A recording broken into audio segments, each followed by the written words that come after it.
A professor in Calcutta holds a palm leaf manuscript. The edges are brittle, the surface dark with age. He translates a single verse from the ancient Sanskrit, and his hands begin to shake. The text describes a flying machine with precise measurements. It lists the metals required for construction. It explains how to generate the power needed for flight. This manuscript is called the Vaimanika Shastra. It was supposedly channeled in the early 1900s from ancient memories, but it references texts that are much older, texts that were already ancient when they were first copied onto palm leaves. Halfway around the world, archaeologists in Iraq unearth clay tablets. The cuneiform script describes weapons of the gods. One tablet mentions a brilliance that could obliterate mountains. Another describes sounds that could shatter stone walls. These aren't myths in the way we usually understand myths. They contain technical specifications. They include warnings about misuse. They read less like stories and more like manuals. We've been taught to see ancient people as primitive. We imagine them staring at the sky, inventing gods to explain thunder. But what if some of these texts are describing something they actually witnessed? What if they're preserving technical knowledge from a civilization we don't acknowledge? This isn't about proving ancient aliens. It's about reading these texts carefully. It's about noticing the strange precision in their language and asking why cultures separated by thousands of miles describe remarkably similar machines. The Mahabharata is one of the longest epic poems ever written. It runs to roughly 1.8 million words. Most people know it as a story about a great war between royal families. But embedded in that war are descriptions of flying vehicles called Vimanas. The word Vimana appears hundreds of times. Sometimes it seems to mean a palace or a chariot. But in certain passages, the descriptions become highly specific. In the Dronaparva section, a warrior named Arjuna receives a Vimana from the god Indra. The text says it could travel anywhere. It describes how the craft moved through the sky without visible support. It mentions a blaze of light surrounding the machine. Now, you could dismiss this as poetic language, but then you read further. Another section describes how the Vimana had multiple levels. It explains that the craft could become invisible using certain techniques. It mentions something called solar energy being captured by crystals. The Vaimanika Shastra goes even deeper. It categorizes Vimanas into types. There are craft meant for peaceful travel. There are military Vimanas designed for combat. One type is called the Shakuna Vimana. It's described as having wings like a bird. The text says it requires a metal called somaka for its outer shell. This metal is described as lightweight but extremely durable. Another type, the Rukma Vimana, is shaped like a cone. It's said to move faster than thought. The propulsion system involves heating mercury to create thrust. Mercury propulsion sounds absurd to modern ears, but mercury has unique properties. It's the only metal that's liquid at room temperature. When heated, it vaporizes rapidly. Some researchers have speculated that a spinning mercury vortex could theoretically create an electromagnetic field. We don't know if this would actually work, but it's a remarkably specific detail for a myth. The texts also mention training requirements for pilots. They list 32 secrets a pilot must master. One secret involves using mirrors to detect approaching craft. Another describes how to create a smoke screen to hide from enemies. These aren't vague divine powers. They sound like tactical maneuvers. One of the strangest passages describes something called the Marika energy. The text says this energy exists in sunlight. It explains that certain crystals can capture and store this energy. Then the stored energy can be released to power the Vimana. This description closely matches the basic principle of solar panels. The text was supposedly transcribed in 1918. The first practical solar cell wasn't invented until 1954. Skeptics argue that the Vaimanika Shastra is a modern forgery. They point out that it was channeled psychically, not discovered in ancient form. They note that some of the described craft seem aerodynamically impossible. But the Vaimanika Shastra isn't the only source.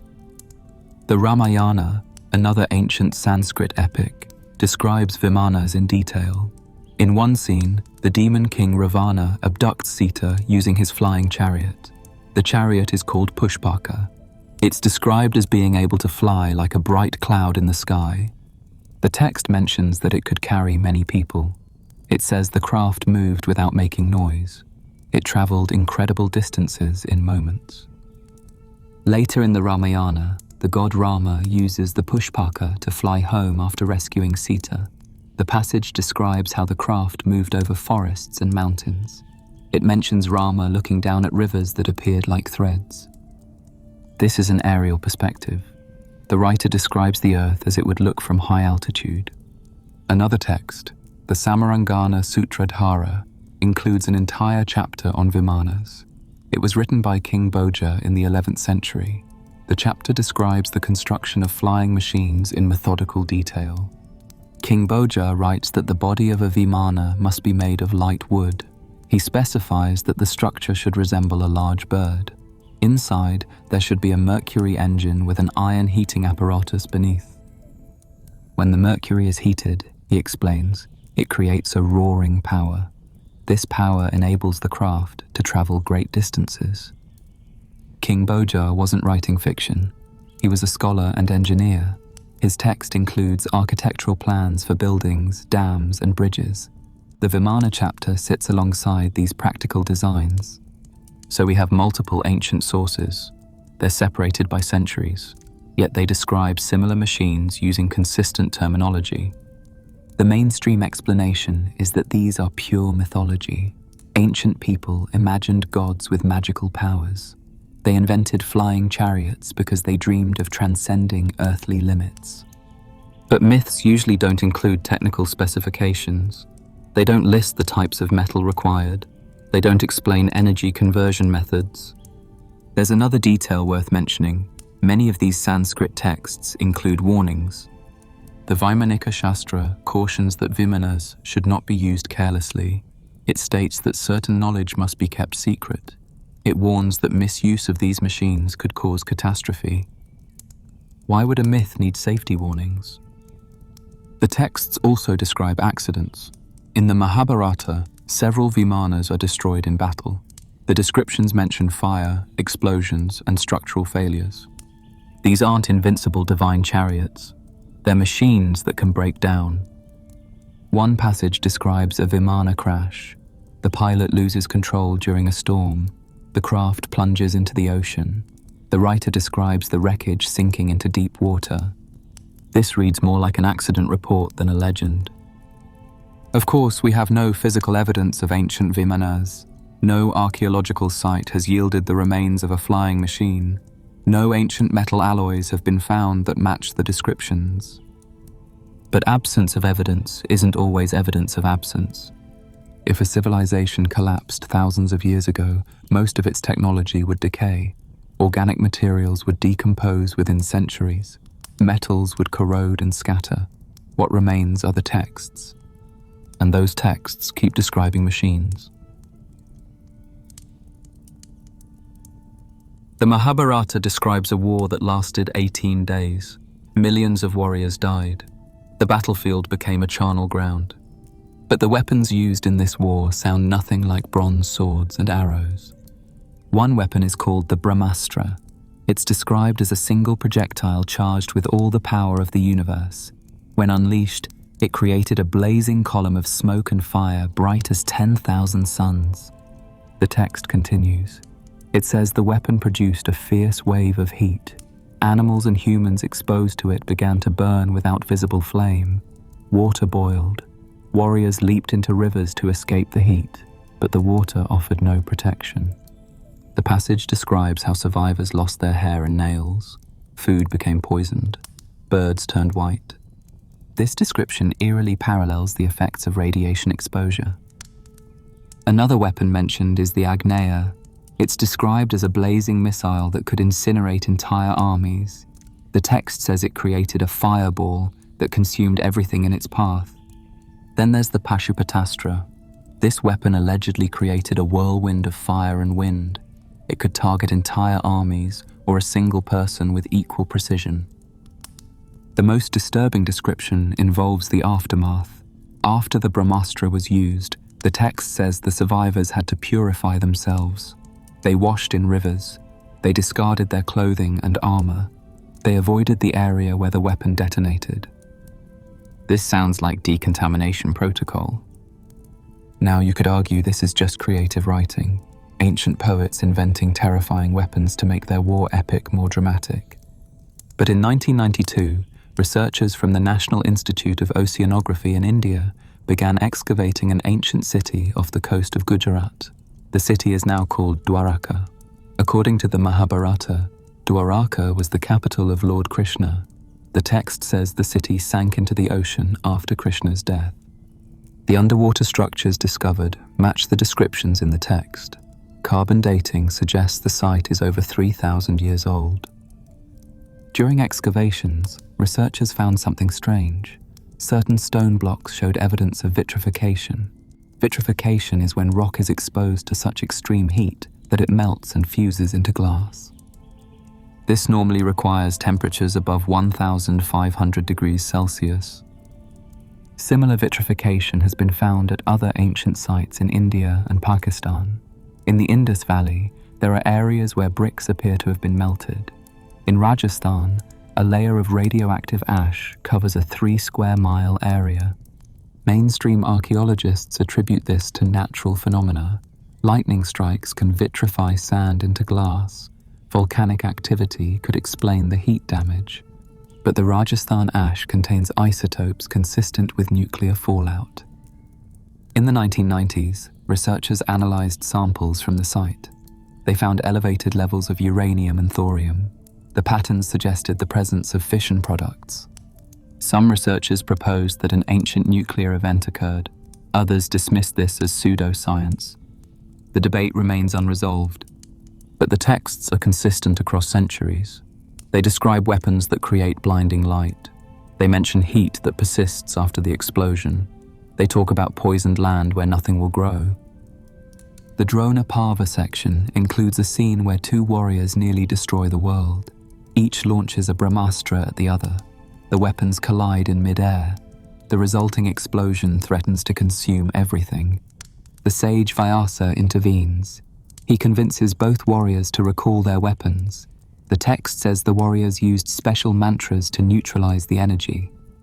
But one warrior, Ashwathama, cannot recall his weapon. The text says he does not know how, so he redirects it toward the unborn child in the womb of his enemy's daughter-in-law. The child is said to be exposed to the weapon's radiation while still in the womb. The baby is born dead, but Krishna revives the child using divine power. The child grows up to become King Parikshit. The text notes that he bears a mark on his body from the weapon's exposure. This is a story about radiation affecting a fetus. How would ancient writers know that radiation could harm unborn children? The texts also describe defensive technologies. Warriors use something called the Brahma shield.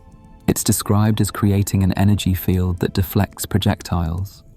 Another device, the Twashtar armor, is said to make the wearer nearly invincible.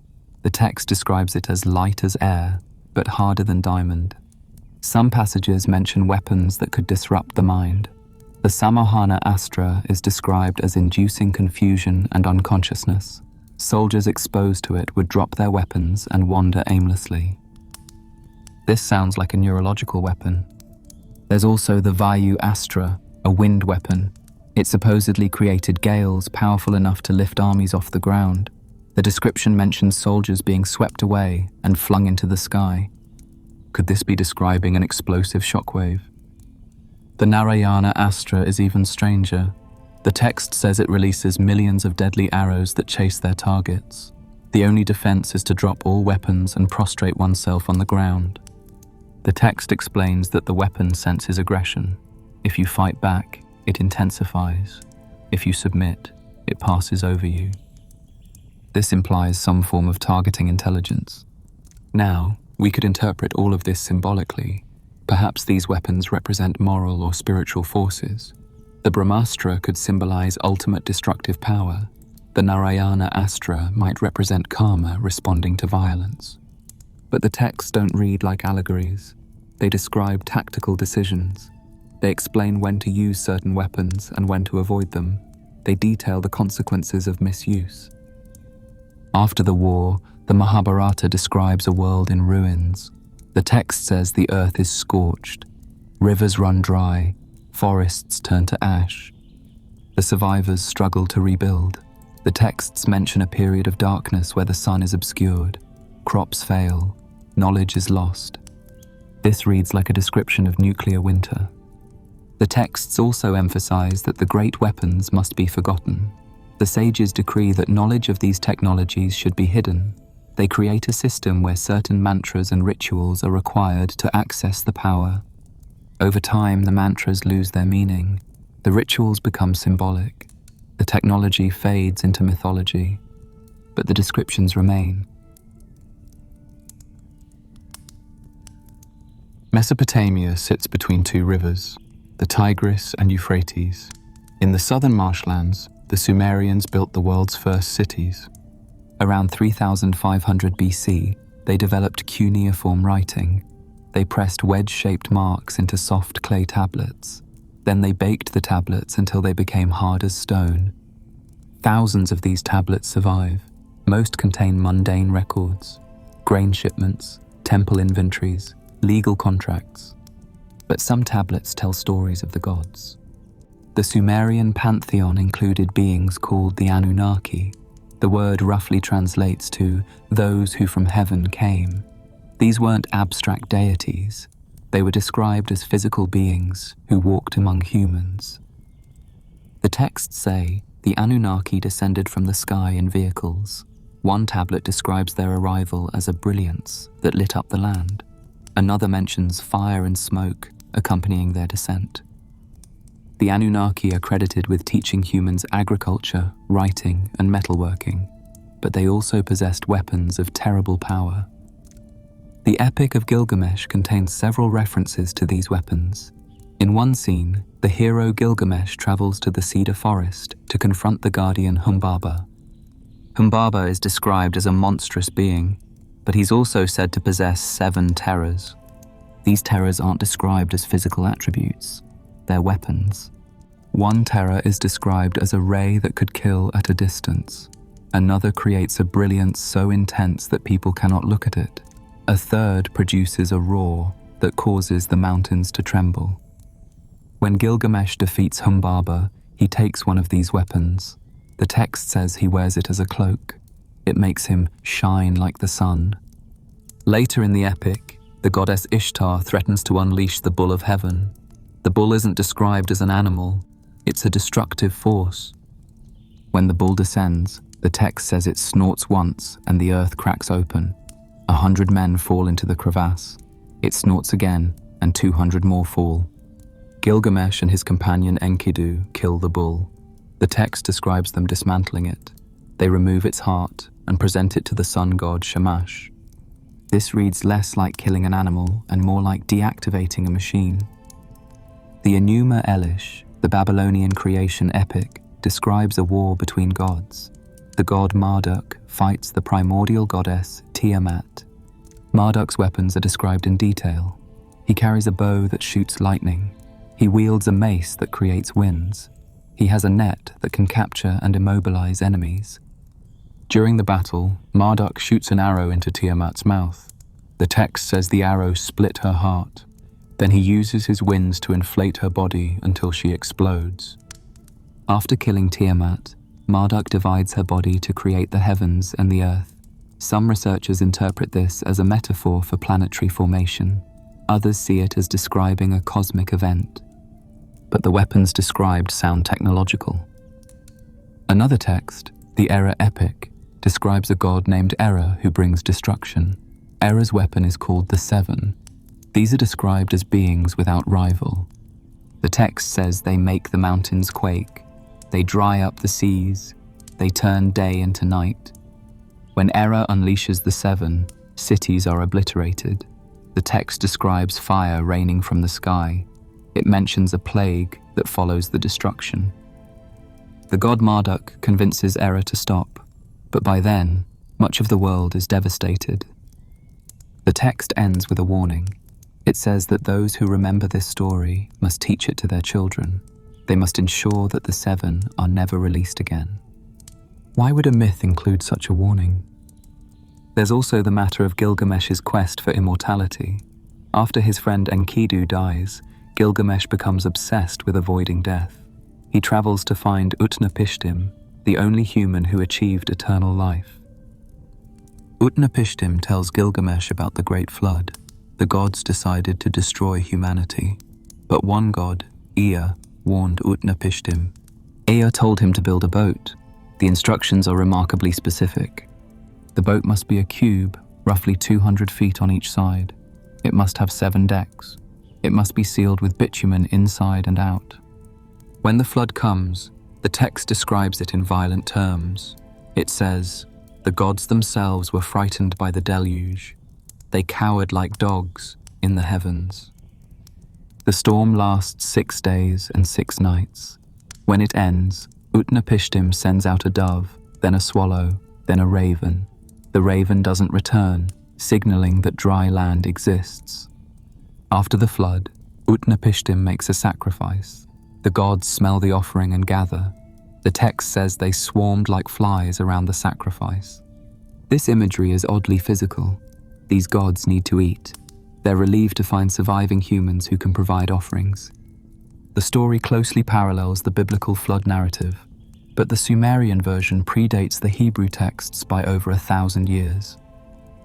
Geological evidence suggests that massive flooding did occur in Mesopotamia around 2900 BC. Sediment layers show evidence of catastrophic inundation. Multiple cities appear to have been destroyed by water at roughly the same time. Some researchers propose that this flood was caused by rapid sea level rise at the end of the Ice Age. Others suggest it was a localized but devastating event. But the text describes the gods as being responsible. It says they deliberately caused the flood to reduce the human population.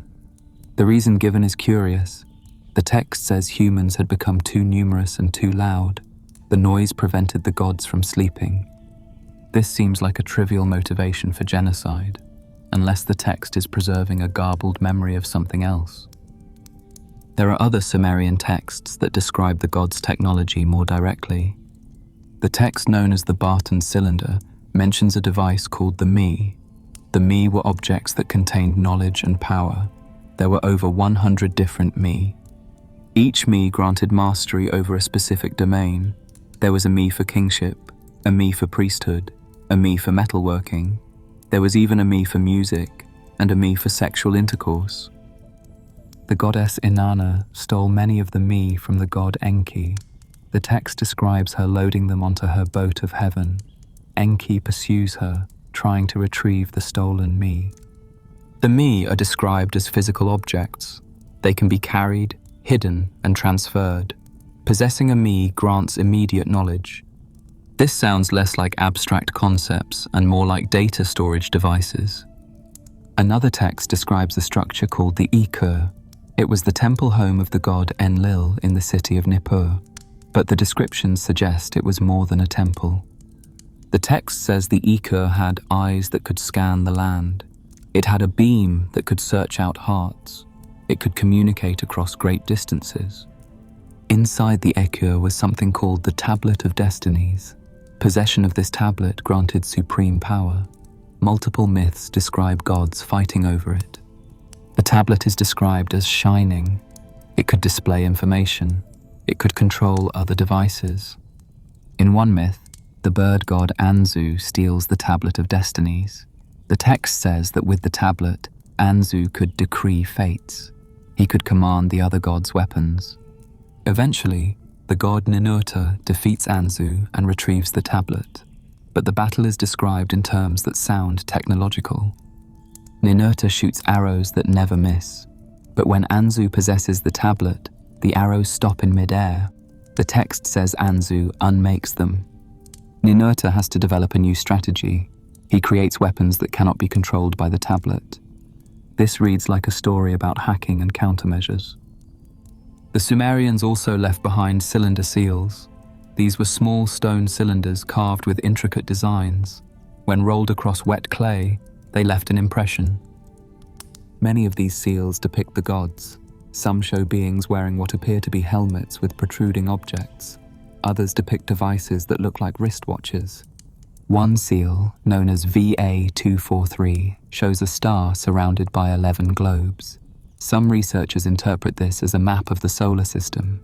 They argue that the Sumerians knew about planets that weren't discovered until modern times. Mainstream archaeologists dispute this interpretation. They say the image depicts a star cluster, not planets.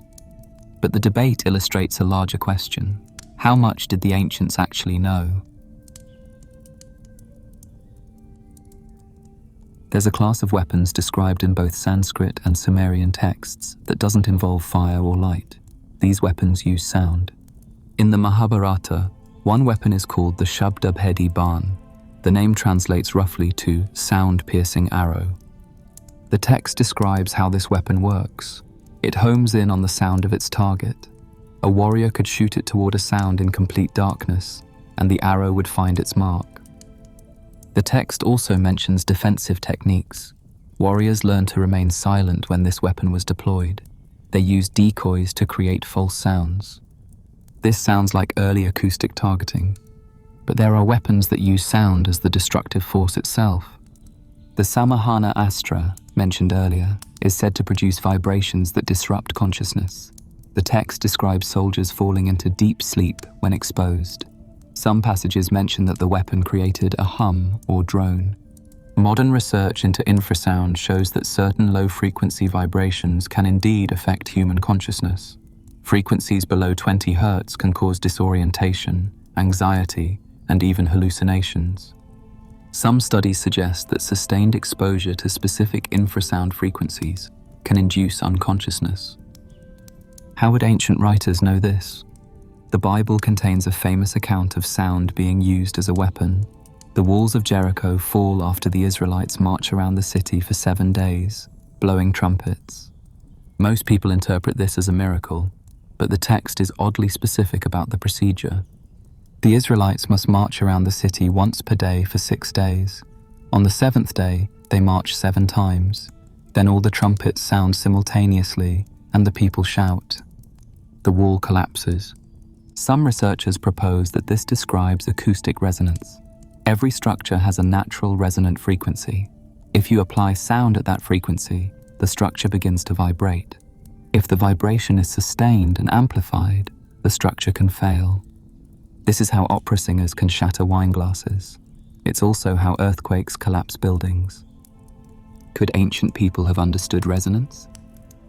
In Mesopotamian texts, there are references to weapons that produce devastating sound.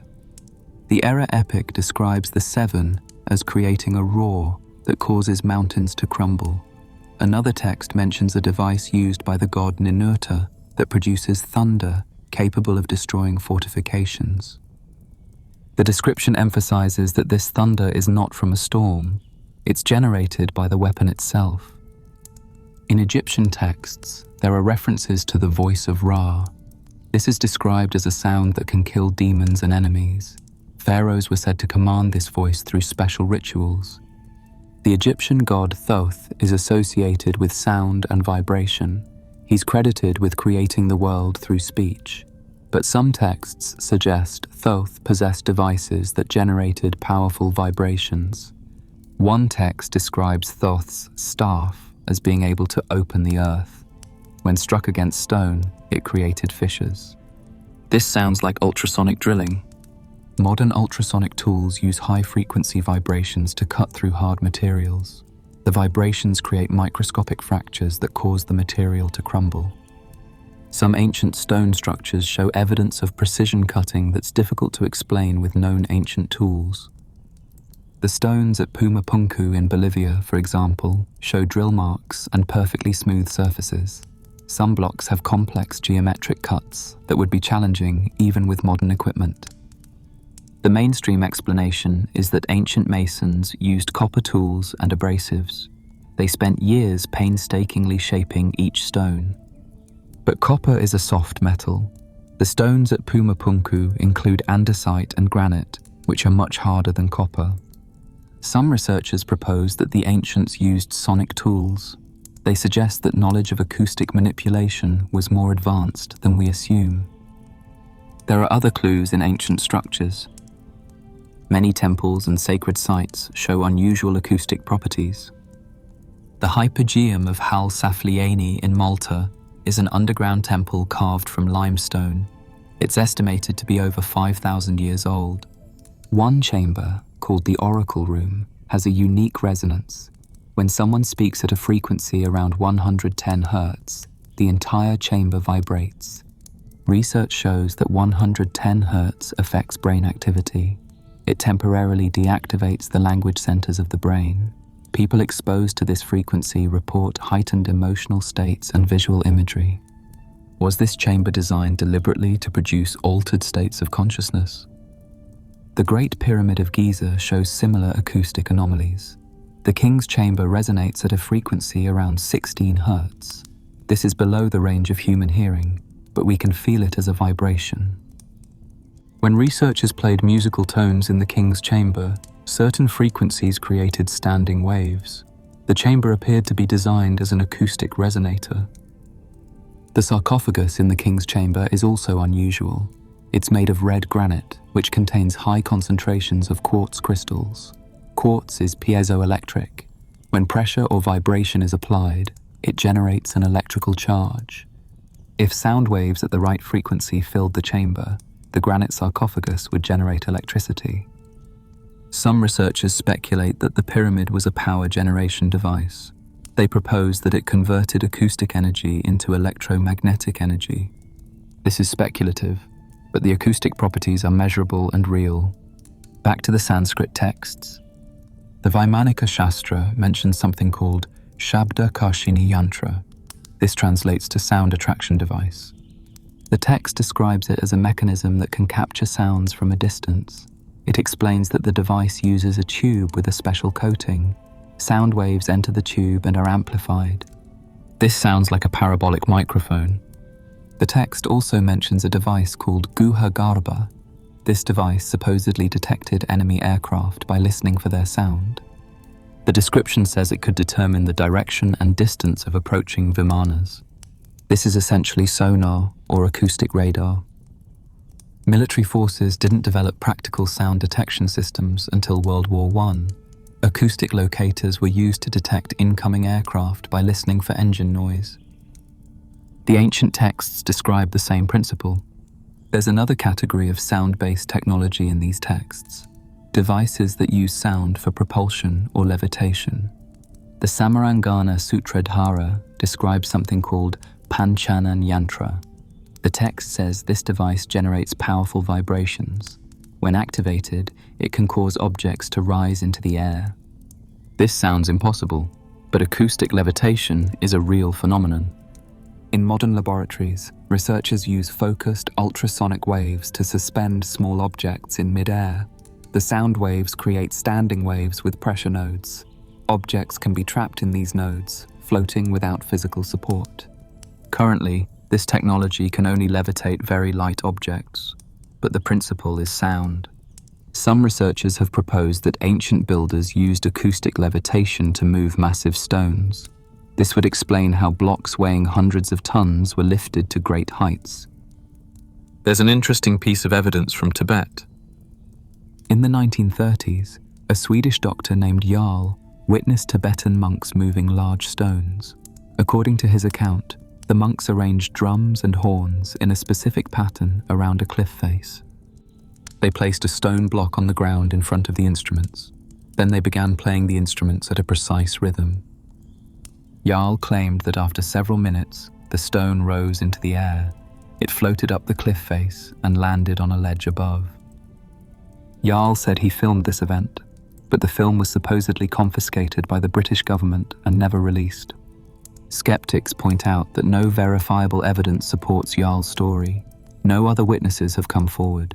The story could be a complete fabrication. But it echoes claims made in multiple ancient texts. In Egyptian mythology, Thoth is said to have moved massive stones by speaking certain words. In Islamic tradition, King Solomon commanded the jinn to build temples using sound and vibration. These could all be myths, or they could be distorted memories of actual acoustic technology. The Sanskrit texts also describe how sound could be used for healing. The Sushruta Samhita, an ancient medical text, mentions using specific sound frequencies to treat various conditions. It describes instruments that produce therapeutic vibrations. One section explains that certain frequencies can accelerate wound healing. Another discusses using sound to treat mental disorders. Modern research into cymatics shows that sound does indeed affect biological systems. Different frequencies can influence cell growth, protein synthesis, and neural activity. Some hospitals now use focused ultrasound to destroy tumors without surgery. The technique uses acoustic energy to heat and kill cancer cells. This is remarkably similar to what the ancient texts describe. There's one more aspect of sound technology worth mentioning. Several texts describe mantras as having power beyond their linguistic meaning. Specific sounds, repeated in precise ways, supposedly produce tangible effects. The Vedic tradition preserves thousands of mantras. Many are considered sacred and are still chanted in ceremonies.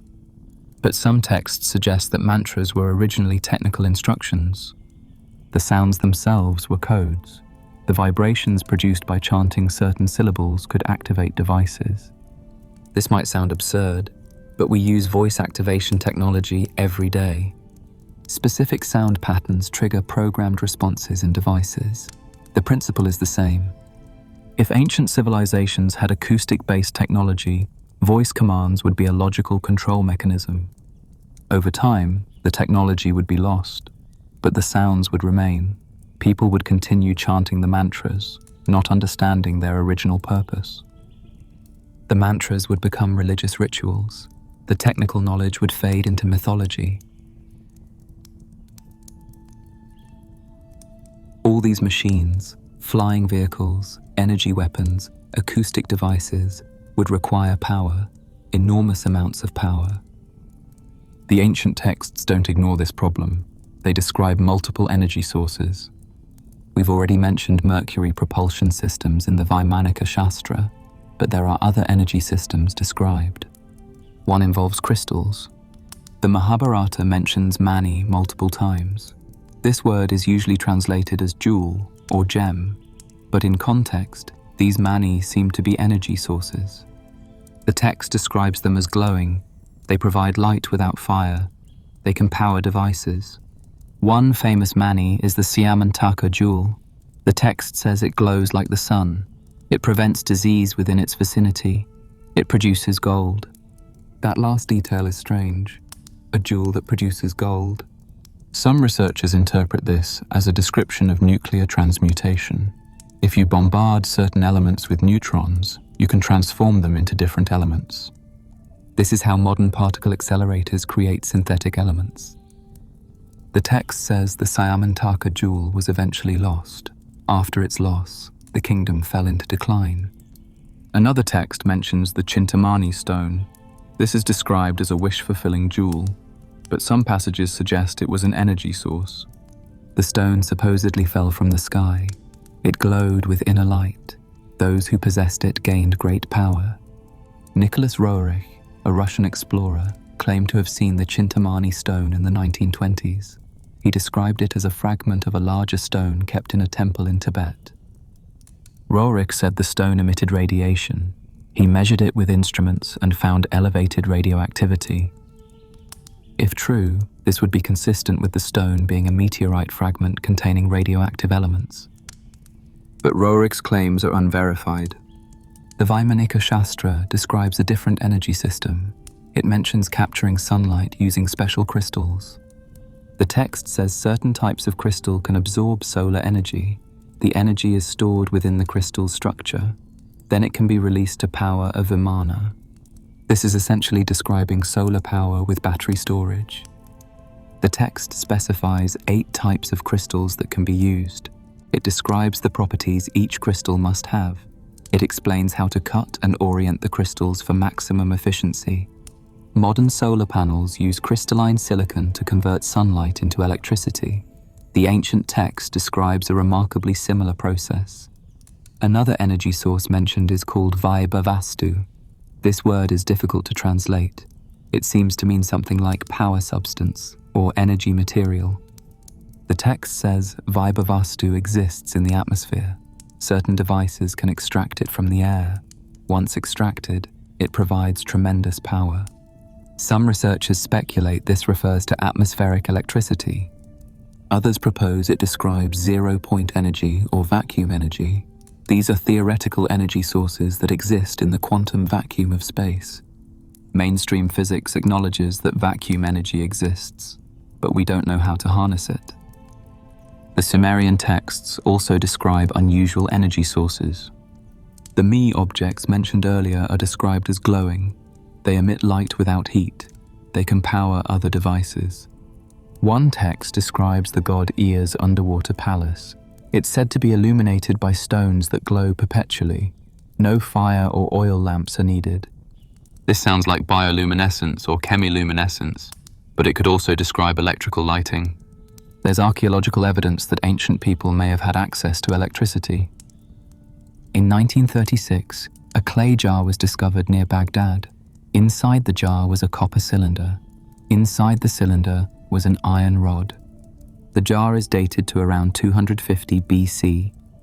When filled with an acidic solution, like vinegar or citrus juice, the device produces a small electrical current. It functions as a primitive battery. Mainstream archaeologists debate what the Baghdad battery was used for. Some suggest it was used for electroplating jewelry. Others think it served a religious purpose. But the fact that it exists at all suggests ancient people understood electrochemical principles. There's also the Dendera light. In the Temple of Hathor at Dendera, Egypt, there are relief carvings that show unusual objects. The carvings depict large bulb-shaped devices supported on pillars. Inside each bulb is a wavy line, often interpreted as a serpent. Cables appear to connect the bulbs to a box that resembles a power source. Some researchers propose these are depictions of electric lights. They argue the design resembles a Crookes tube, an early form of vacuum tube. Mainstream Egyptologists reject this interpretation. They say the images show mythological scenes. The bulbs represent the Djed pillar, a symbol of stability. The serpents are divine entities emerging from lotus flowers. But the images are strikingly technical in appearance. Another mystery involves the construction of the pyramids themselves. Building the Great Pyramid required moving approximately 2.3 million stone blocks. The average block weighs 2.5 tons. Some granite blocks in the King's Chamber weigh up to 80 tons. The pyramid was built in roughly 20 years. That means workers placed one block every 5 minutes, working around the clock. How was this accomplished? The standard explanation involves ramps, sledges, and thousands of workers. But no evidence of construction ramps large enough to reach the pyramid's height has been found. Some researchers propose the Egyptians had access to advanced lifting technology, perhaps electromagnetic devices, perhaps acoustic levitation. Arab historians from the Middle Ages recorded legends about pyramid construction. One account states that stones were moved using magic papyri placed beneath them. When struck, the stones would float through the air. This sounds like fantasy, but it echoes the claims about acoustic levitation. Back to the Sanskrit texts. The Vaimanika Shastra describes a power source called solar energy generators. It explains that mirrors are used to focus sunlight. The concentrated light heats a chamber containing a special liquid. The liquid vaporizes and drives a turbine. The turbine generates power for the Vimana. This describes a solar thermal engine. Modern concentrated solar power plants use the same principle. Arrays of mirrors focus sunlight on a central tower. The heat generates steam that drives turbines. The ancient text describes this process in detail. There's also mention of wind power. The text describes devices that capture wind to generate motion. These aren't simple windmills. They're described as turbines with multiple blades arranged in specific patterns. One section mentions storm capture vessels. These are devices that apparently store wind energy for later use. We don't have technology that can efficiently store kinetic energy from wind. We convert it to electricity, which we then store in batteries. But the text suggests a more direct method existed. Perhaps the most intriguing energy source described is biological. The texts mention that certain Vimanas are living. They grow over time. They require feeding. This sounds absurd, but we're now developing biological technologies. Synthetic biology aims to create living machines. Researchers have engineered bacteria to produce fuel. They've created biofilms that generate electricity. The idea of biological technology isn't science fiction anymore. Perhaps ancient civilizations explored this path long before us. If advanced technology existed in the ancient world, what happened to it? Why did it disappear? The texts provide some answers. After the Great War described in the Mahabharata, the surviving sages made a decision. The devastating weapons must never be used again. The sage Vyasa, who narrates the Mahabharata, explains that certain knowledge is too dangerous. If humans possess weapons capable of destroying the world, eventually someone will use them. So the sages created a system to hide the knowledge. Technical information was embedded in religious texts. The real meaning was concealed behind stories and allegories. Only initiated students who spent years in study would understand the hidden layers. This practice is called esoteric knowledge. The word esoteric comes from Greek, meaning inner. It refers to knowledge reserved for a select group. Many ancient traditions had inner and outer teachings. The outer teaching was for everyone. The inner teaching was for those who proved themselves worthy. In ancient Egypt, the priesthood controlled access to knowledge. Students underwent years of initiation. They learned mathematics, astronomy, medicine, and engineering. But they also learned secrets that were never written down. Greek philosophers who studied in Egypt spoke of mysteries that could not be revealed. Pythagoras, who studied in Egypt for years, established his own mystery school in Greece. His followers were sworn to secrecy. They were forbidden from revealing their teachings to outsiders. When one member violated this oath, the penalty was death. The Pythagorean mystery schools lasted for centuries. Eventually, they were destroyed by persecution. The secret knowledge was lost. Or was it? Some researchers argue that esoteric knowledge was preserved through secret societies. The Rosicrucians, the Freemasons, the Knights Templar, these organizations claim to possess ancient wisdom. Much of their symbolism references ancient Egypt and Mesopotamia. They speak of preserving knowledge through dark ages. Whether they actually possessed significant technological knowledge is debatable. But the pattern is consistent across cultures. Important knowledge was hidden, access was restricted. Why? The texts suggest it was to prevent misuse. The Mahabharata contains multiple warnings about this. After the war, the character Bhishma lies dying on a bed of arrows. He delivers his final teachings to the surviving warriors. One teaching concerns the astras, the great weapons. Bhishma explains that these weapons should only be taught to students who demonstrate perfect self-control. They must be free from anger, greed, and pride. They must value life above personal gain. If a teacher gives these weapons to an unworthy student, both teacher and student will be cursed. This isn't just moral advice, it's a safety protocol. The text describes what happens when the wrong person gets hold of powerful technology. Ashwathama, mentioned earlier, is a prime example. He's a skilled warrior, but lacks emotional control. When his father is killed, he's consumed by rage. He launches a brahmastra at innocent people. He targets an unborn child. As punishment, Ashwathama is cursed to live forever in pain and isolation.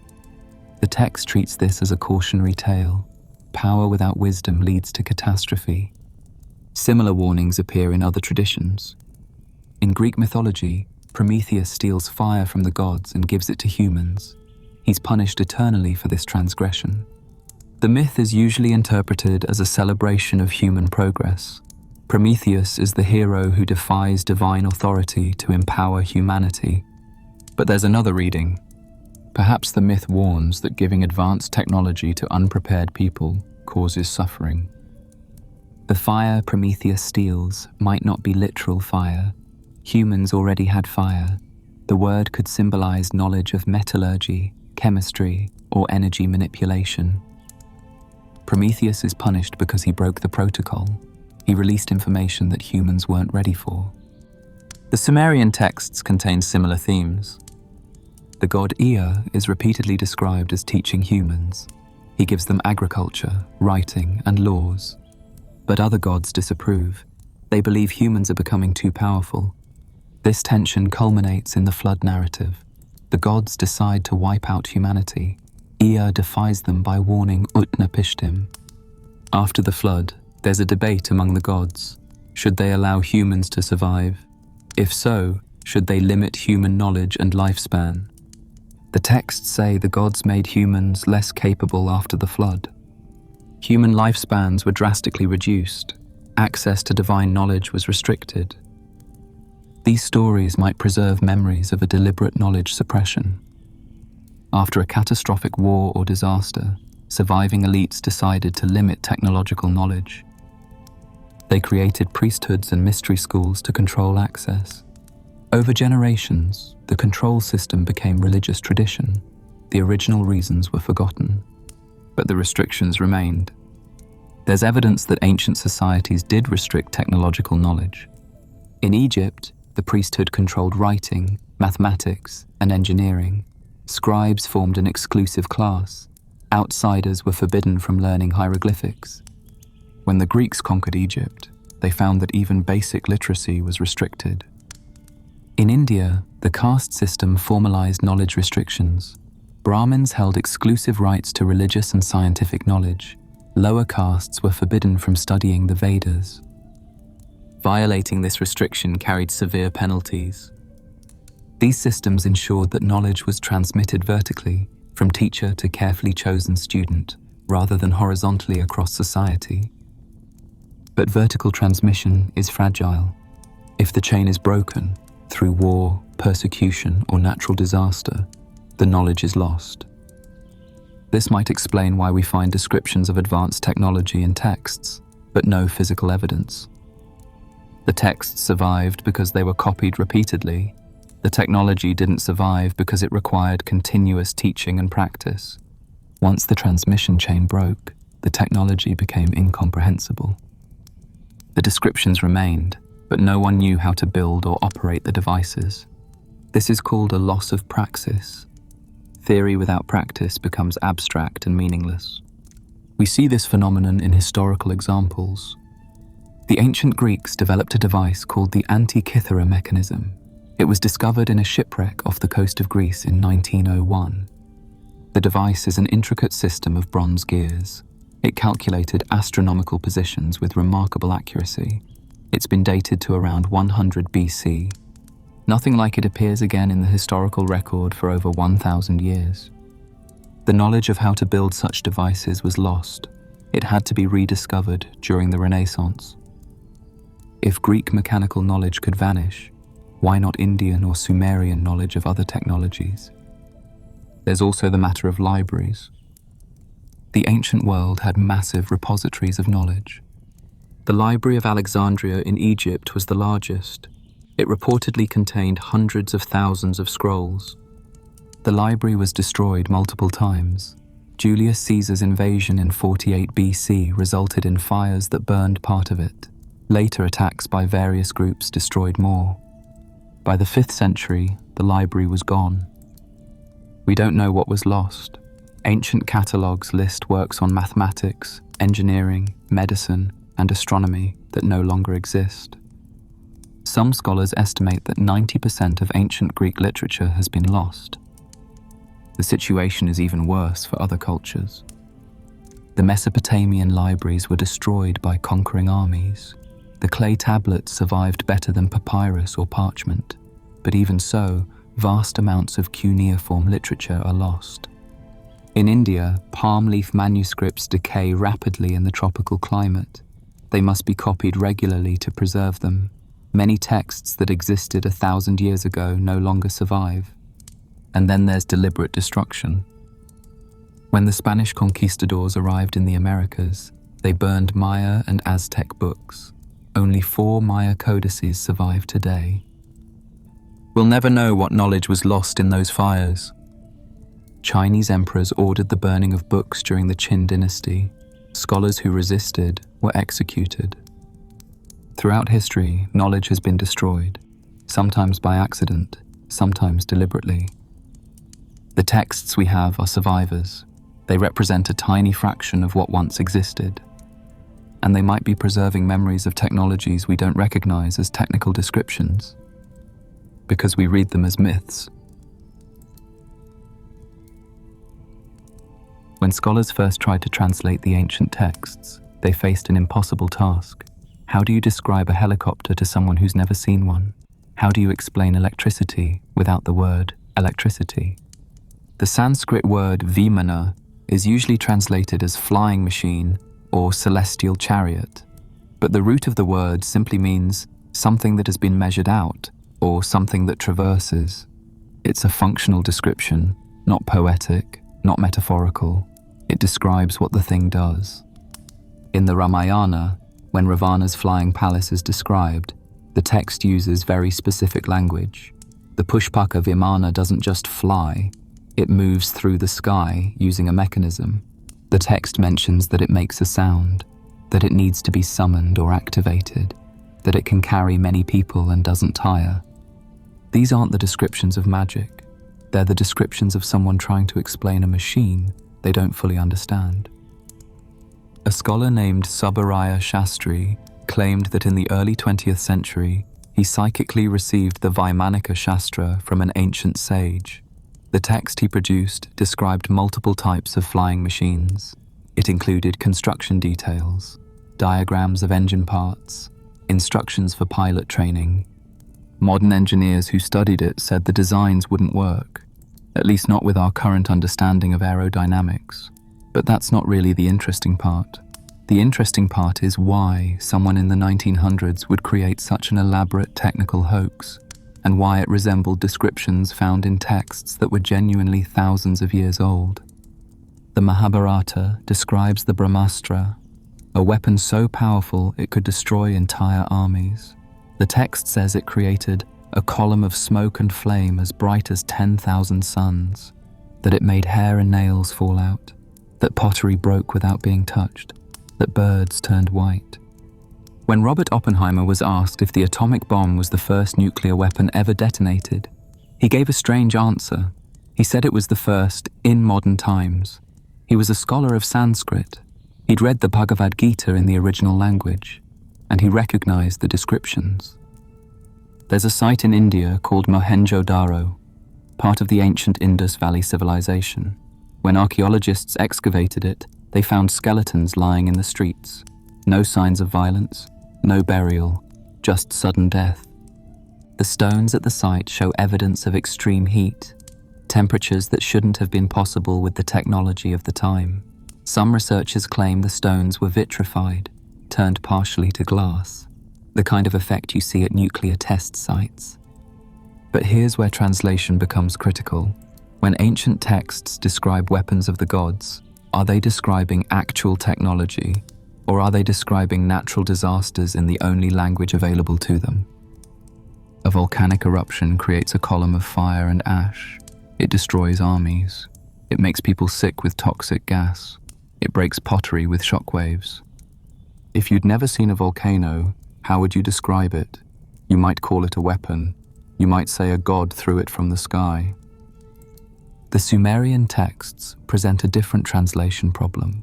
Cuneiform was a writing system that used wedge-shaped marks pressed into clay. Each symbol could represent a sound, a word, or an entire concept, depending on context. When Zecharia Sitchin translated Sumerian tablets in the 1970s, he claimed they described alien visitors called the Anunnaki who came to Earth to mine gold. He said they created humans as a slave species through genetic engineering. He said they traveled in flying machines between Earth and their home planet, which he called Nibiru. Other scholars said his translations were completely wrong, that he mistranslated basic words, that he imposed modern concepts onto ancient religious texts, that the Anunnaki weren't aliens, they were the traditional Mesopotamian pantheon of gods. But here's what makes translation so difficult. The ancient world didn't have words for technology separate from divine power. If something flew, it was either a bird or it was divine. If something created fire without burning wood, it was magic. The language didn't have room for a middle category. In the Epic of Gilgamesh, the hero encounters Utnapishtim, the Sumerian version of Noah. Utnapishtim tells the story of a great flood, but he also describes how the gods traveled. He says they moved through the sky in vessels. He says these vessels made thunder. He says they left behind fire. One translation calls these vessels storm clouds. Another calls them chariots of flame. A third calls them divine boats. The Sumerian word is mu, a complex term that can mean name, that by which one is remembered, vehicle, or ascending fire. Depending on how you translate it, the gods either had great names or they had great flying machines. Both might be true. In Egypt, the hieroglyphic system had similar problems.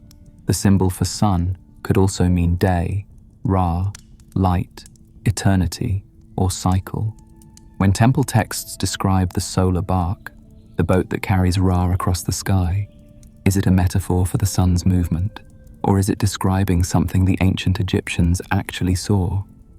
The Tuli Papyrus is a controversial Egyptian text that allegedly describes flying discs in the sky during the reign of Thutmose III. The papyrus itself is lost, if it ever existed. What remains is a translation made in the 1930s by a museum director. The translation describes circles of fire moving through the sky. It says they had no head, meaning no face or direction.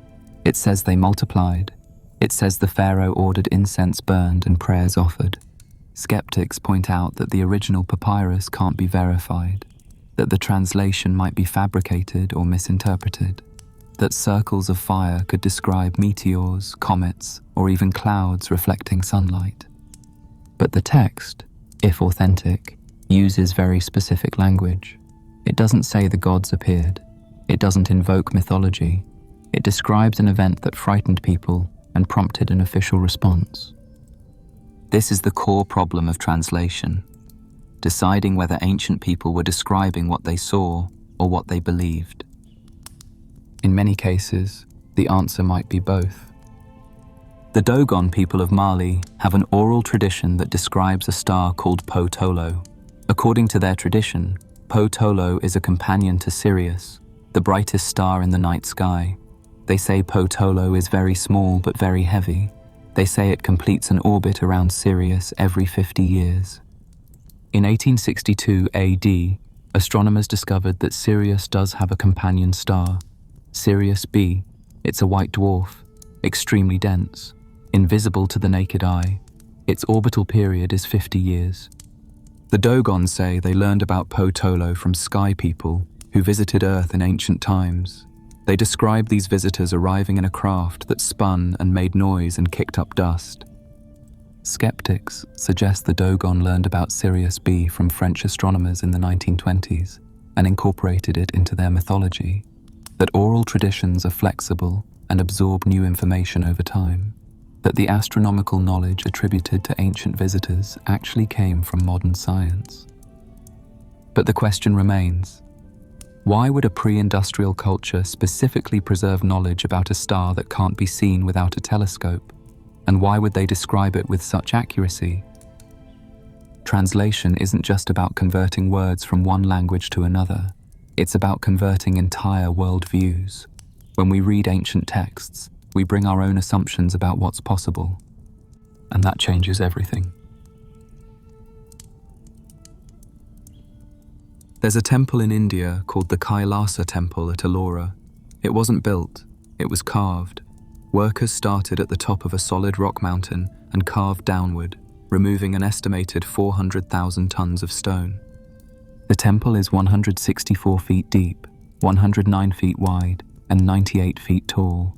It has detailed sculptures on every surface, pillars, elephants, deities, entire scenes from Hindu mythology, all carved from a single piece of rock.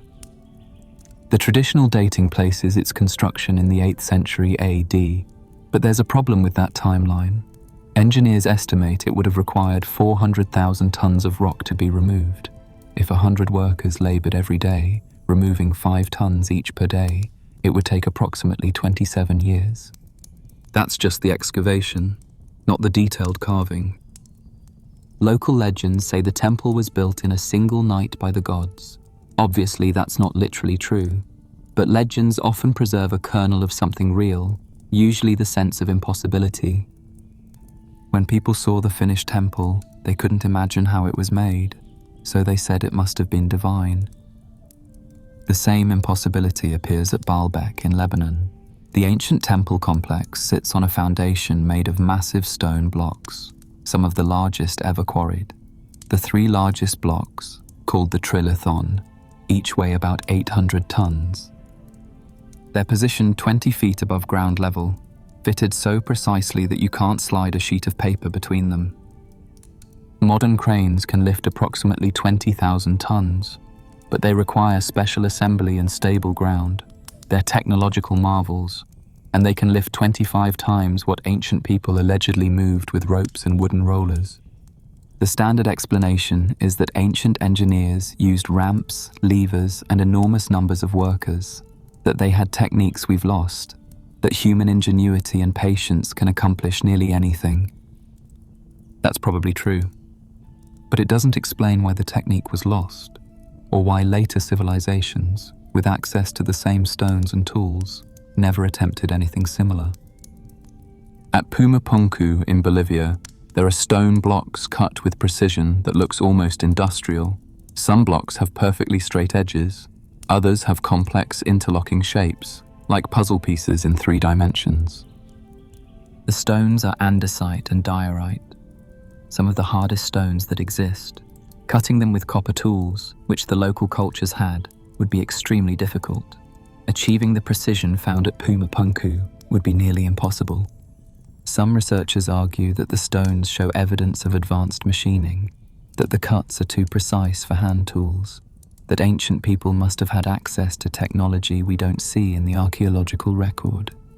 Other researchers argue that precision is possible with enough time and skill, that we underestimate what ancient craftspeople could achieve, that patience and practice create results that look impossible to modern eyes.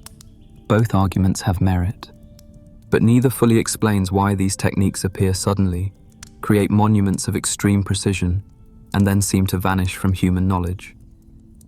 The Great Pyramid of Giza is aligned to true north with an accuracy of 3/60 of a single degree. The base is level to within 2.1 centimeters over an area of 13 acres. The 4 sides have almost identical lengths.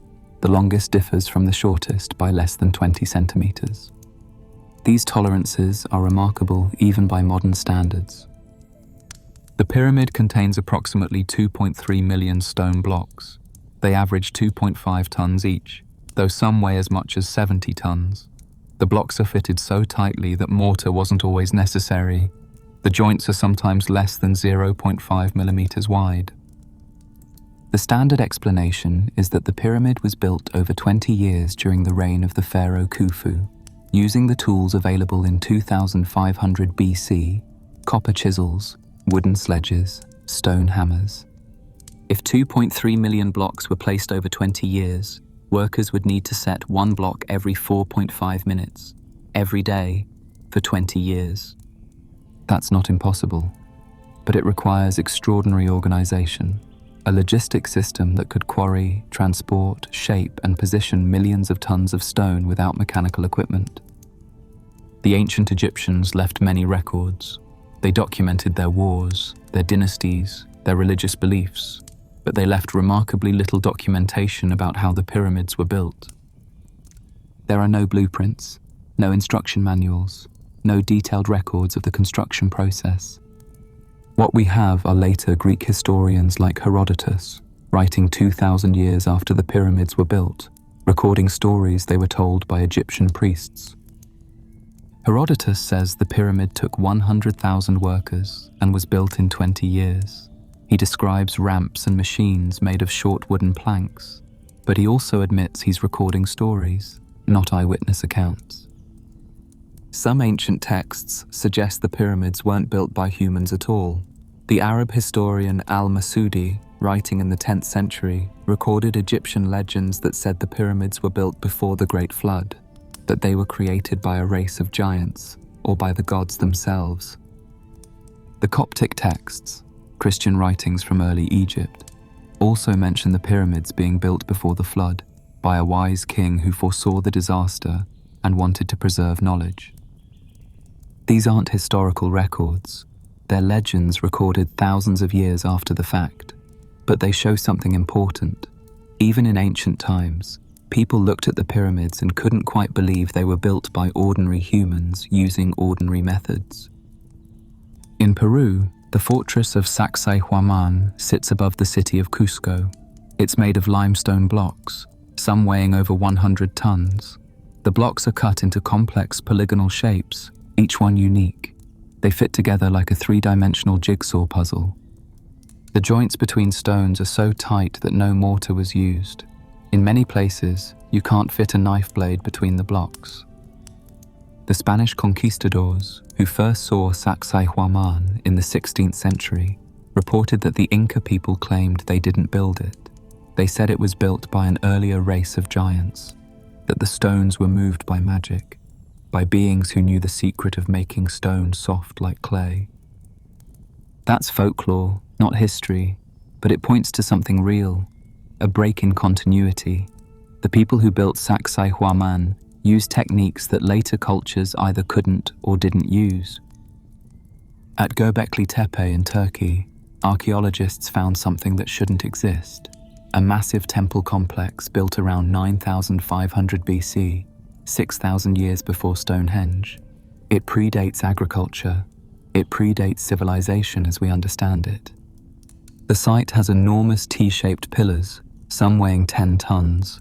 They're carved with detailed reliefs, animals, abstract symbols, humanoid figures.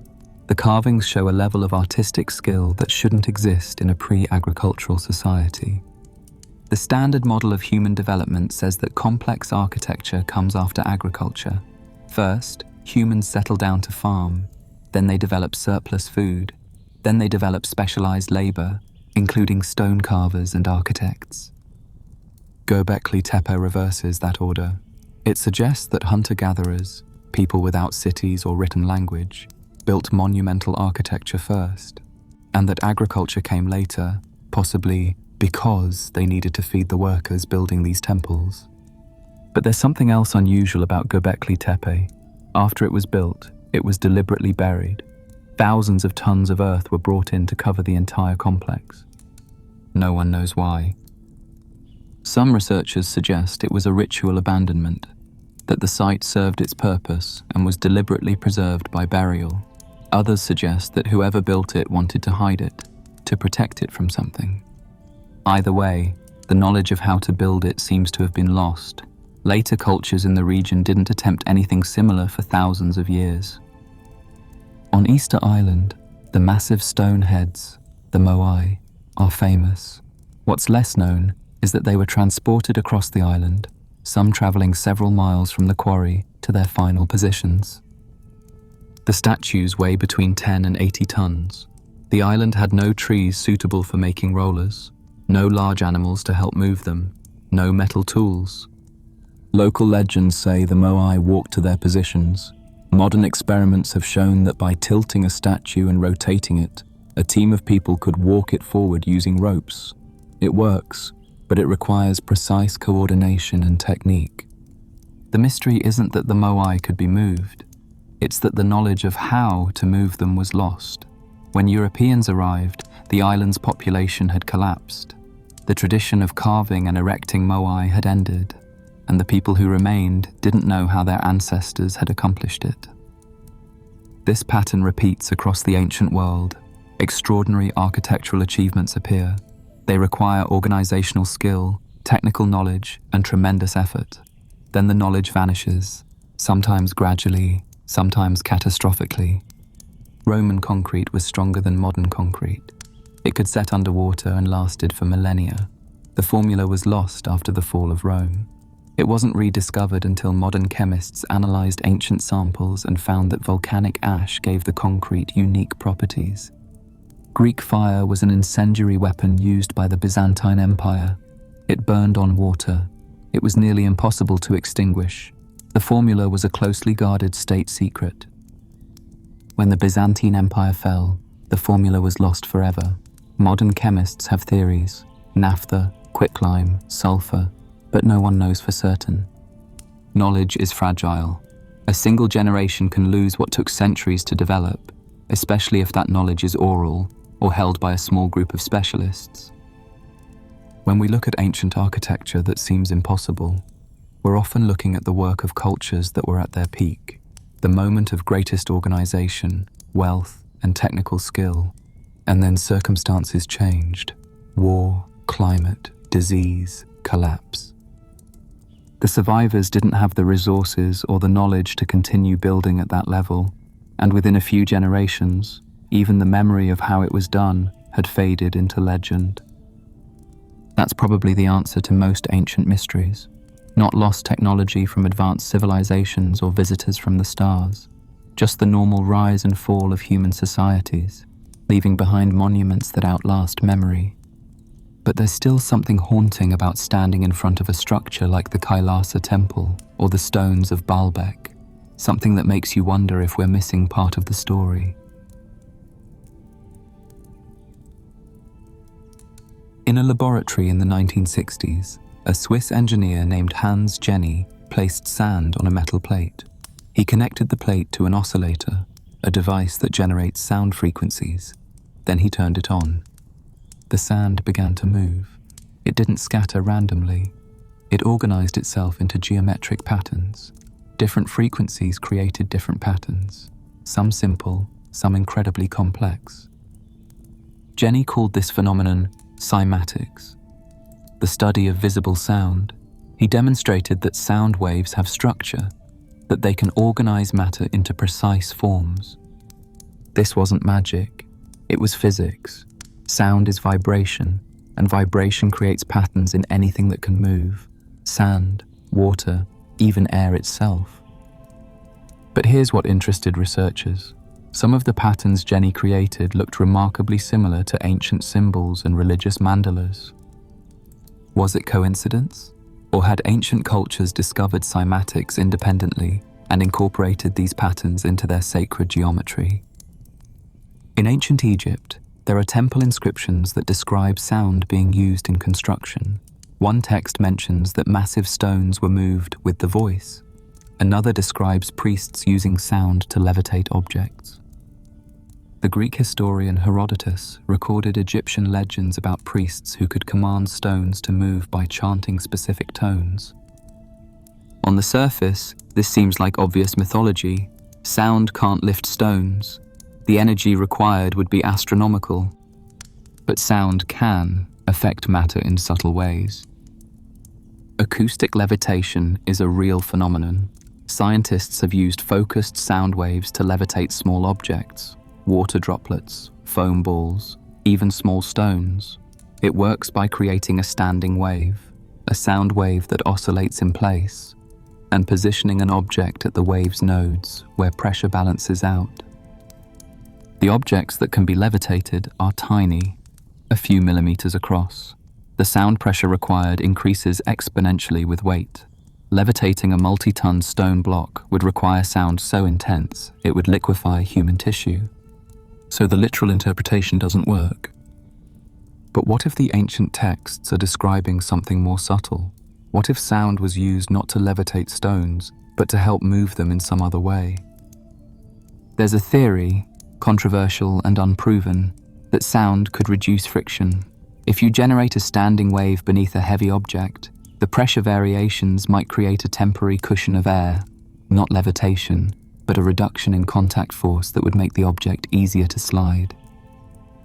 There's no evidence this technique was used in ancient Egypt, but it's physically plausible, which makes it more interesting than myths about gods lifting stones with pure magical sound. In Tibet, there are legends about monks using sound to move large stones. A Swedish engineer named Henry Kelson claimed that in the 1930s, He witnessed Tibetan monks moving a boulder using drums and horns. According to Shelson, the monks arranged their instruments in a specific geometric pattern around the stone. They played a particular sequence of tones for several minutes, and then the stone, weighing over a ton, allegedly rose into the air and moved up a cliff face to a cave entrance. Shelson said he filmed the event, but the film was confiscated by British authorities and never seen again. This story has circulated for decades. It's treated as evidence of lost ancient knowledge, but there are problems with it. First, there's no physical evidence, no film, no photographs, no corroboration from other witnesses. Second, the physics don't work. The sound pressure required would be devastating. Third, if such a technique existed and was still in use in the 1930s, why has no one documented it since? The story is almost certainly a fabrication or a misunderstanding. But it points to something real, a persistent human intuition that sound has power beyond what we normally perceive. The ancient Indian texts describe weapons called astras that functioned using sound and vibration. The Narayana astra was said to create 1,000,000 arrows that rained down on enemies. The text says it was activated by a specific mantra, a sound formula. The Shabda Astra was a sonic weapon that could destroy enemies with pure sound, again activated by speaking certain syllables in a particular sequence. Modern researchers point out that sound can be weaponized. Sonic cannons use focused sound waves to disperse crowds. They cause pain and disorientation, but aren't lethal. The ancient texts describe something more dramatic, sound that could shatter armies, destroy structures, kill from a distance. If we take the texts literally, they're describing technology that doesn't exist, or at least technology we haven't managed to create. But if we read them as descriptions filtered through limited understanding, they might be describing something else. Thunder, for instance, is sound that comes from the sky and signals destruction. If you've never heard of lightning, you might describe thunder as a weapon, a sound that precedes fire and death. Or the texts might preserve memories of some now lost acoustic technology, not weapons of pure sound, but devices that used resonance in clever ways. Resonance is what happens when an object vibrates at its natural frequency. A wine glass resonates at a specific pitch. If you sing that pitch loud enough, the glass will vibrate so intensely it shatters. Every structure has a resonant frequency. Bridges can collapse if wind or marching soldiers create vibrations at the right frequency. Earthquakes destroy buildings partly through resonance. The ground shakes at frequencies that match the building's natural vibration. If ancient engineers understood resonance, they could potentially design structures to be particularly stable or particularly vulnerable to specific frequencies. That's not a sonic weapon in the mythological sense, but it's a practical application of acoustic science that could look miraculous to someone who didn't understand the underlying principle. The Oracle of Delphi in ancient Greece was famous for its prophecies. The oracle, a priestess called the Pythia, would sit in a small chamber and deliver cryptic pronouncements in a trance-like state. For centuries, this was attributed to divine possession. The gods spoke through the Pythia's mouth. In the 1990s, researchers discovered something interesting about the oracle's chamber. It was built over a geological fault that released ethylene gas, a substance that causes euphoria and hallucinations. So the divine trance was actually a drug-induced altered state. But there was something else unusual about the chamber. Acoustic tests revealed that it had unique resonance properties. Certain frequencies were amplified, including frequencies in the range that can induce altered consciousness in humans. Infrasound, sound below the range of human hearing, can affect the human body in strange ways. At certain frequencies, it causes feelings of unease, fear, or awe. It can cause visual hallucinations. The eyeball resonates at around 18 Hz, and infrasound at that frequency can make your vision blur or see phantom shapes.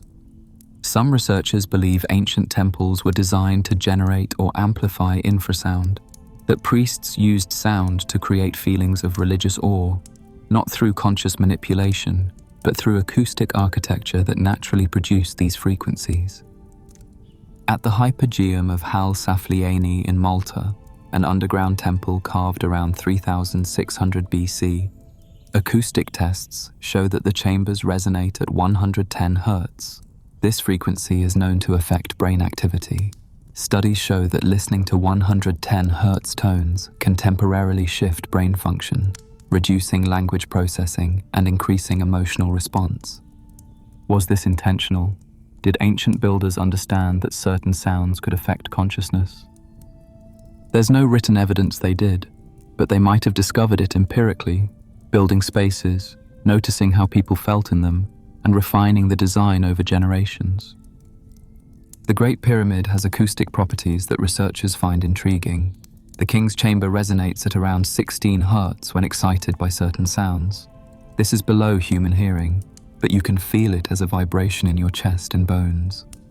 Some researchers suggest the chamber was designed as a resonance chamber, that rituals involved sound, possibly chanting at specific pitches to create powerful acoustic effects.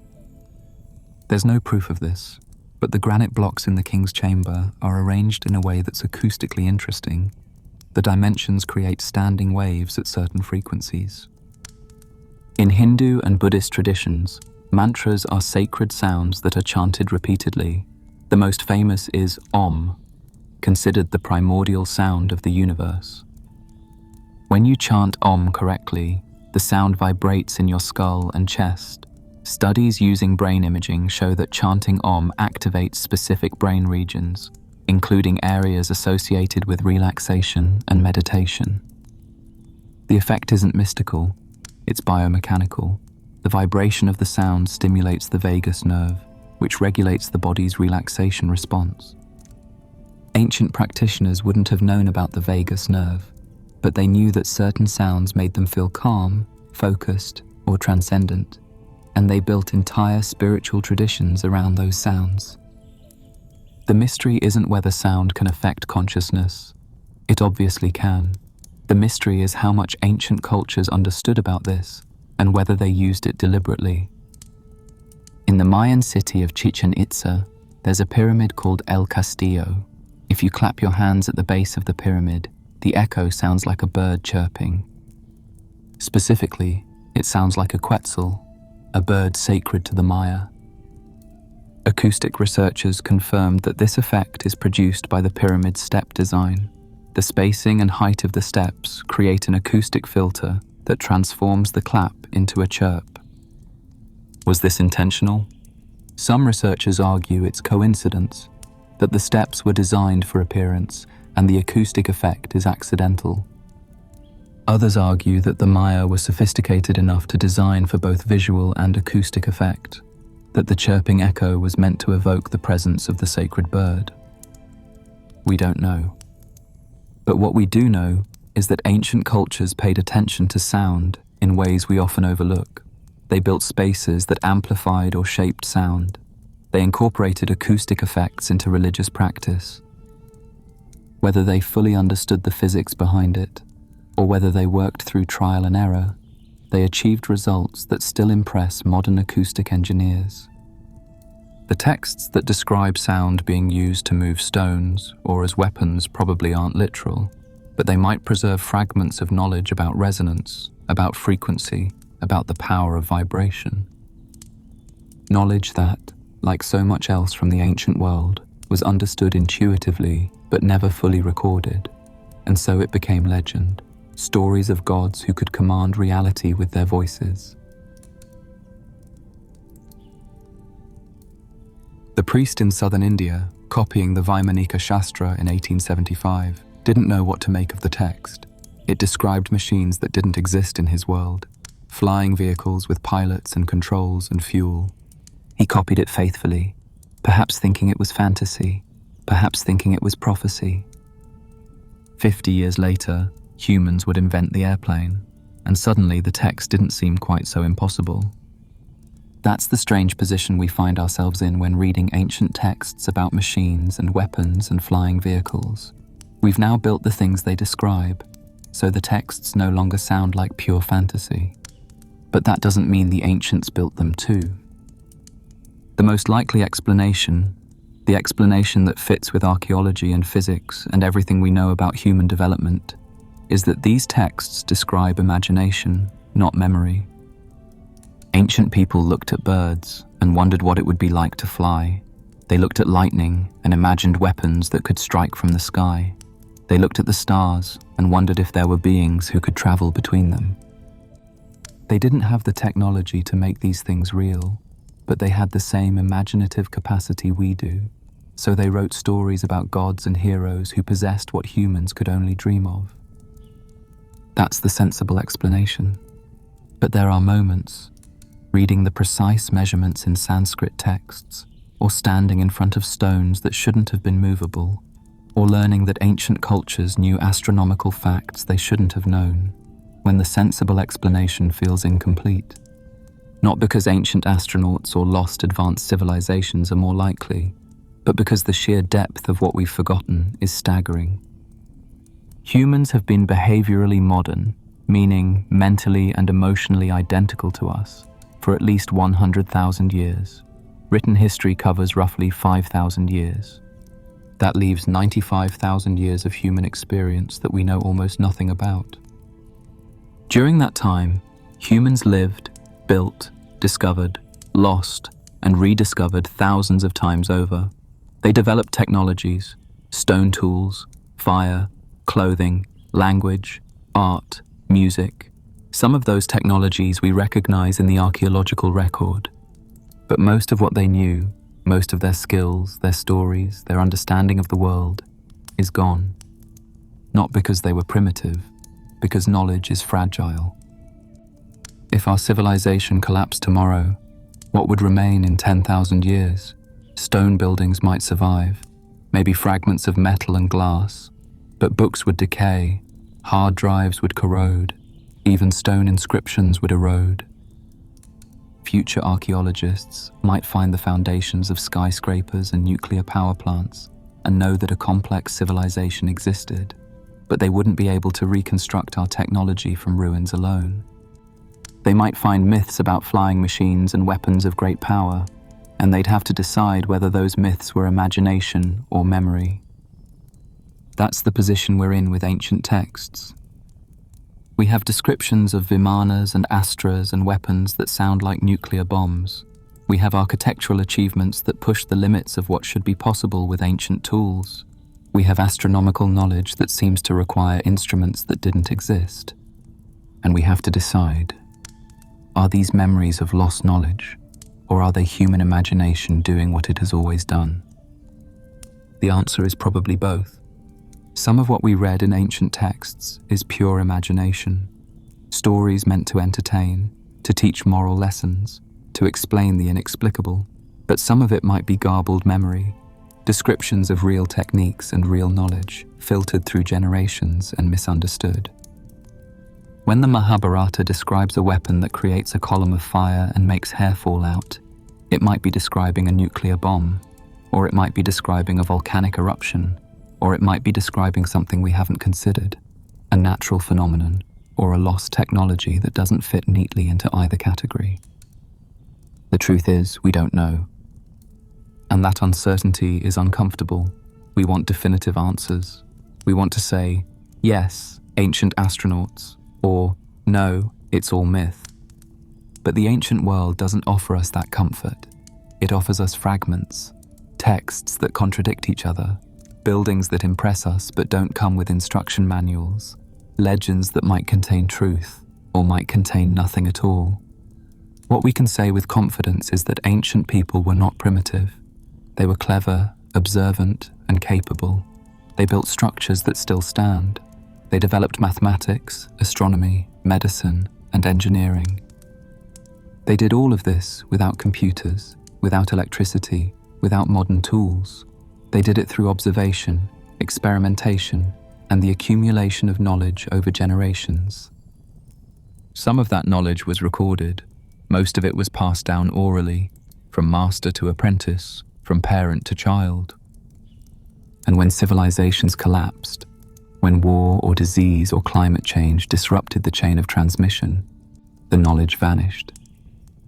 Sometimes it vanished completely, Sometimes it survived in distorted form, as legend, as myth, as religious ritual whose original purpose was forgotten.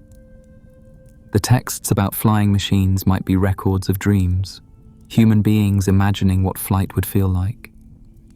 Or they might be records of something stranger, a memory of watching birds and wondering how they defied gravity, eventually formalized into a spiritual understanding that treated flight as divine power. Or, in the smallest possibility, they might be records of actual attempts to fly, failed experiments, dangerous contraptions, brief moments of success that couldn't be replicated, and so became legends of gods in chariots. We don't know. What we do know is that humans have always looked at limitations and tried to transcend them. We've always wanted to fly, to live forever, to command the forces of nature. And we've always told stories about beings who could do those things, gods, heroes, visitors from beyond. Those stories inspired us. They gave us goals.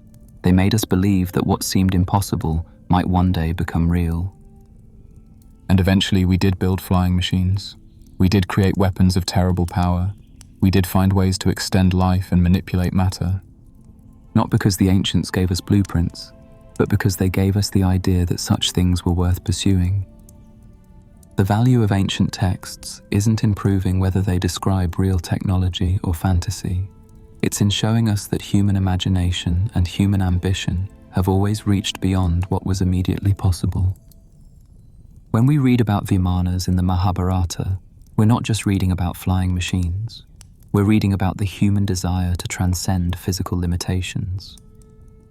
When we read about the Brahmastra, the weapon of total destruction, we're not just reading about ancient nuclear bombs. We're reading about the human recognition that power and knowledge can be dangerous. These texts are mirrors. They reflect our hopes and our fears, our desire to create, and our anxiety about what we create. And they remind us that we're not the first humans to grapple with these questions. The ancients looked at their world, at lightning and earthquakes and eclipses, and tried to understand. They developed explanations. Some of those explanations were mythological, some were surprisingly scientific. They built structures that demonstrated geometric and engineering knowledge. They tracked celestial movements with impressive accuracy. They developed medical procedures that worked, even if they didn't understand why. And they recorded their knowledge, sometimes in straightforward technical language, sometimes in poetry and myth. When we try to interpret those records, we face a fundamental problem. We don't know how literally to take them. If a text says the gods flew through the sky in chariots of fire, does that mean someone saw a meteor and described it as a divine vehicle? A priest had a vision during a religious ceremony. A storyteller invented the image to make a moral point. Someone actually saw a flying vehicle and assumed it was divine because they had no other framework.